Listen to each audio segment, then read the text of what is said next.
Для этого мы с вами должны, гражданское общество, агробизнес и государство, сделать простой и одновременно сложный шаг. Поднять авторитет и статус, социальный статус работника сельскохозяйственного труда.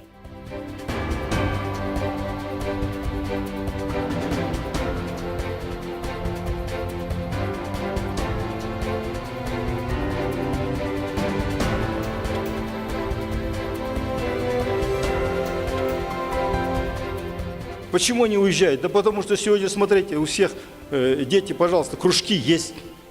Все условия созданы в городе. А в селе что есть? Ничего не осталось. Вот, пожалуйста, это вот инфраструктурой надо заниматься. Кадром мы сказали, надо заниматься.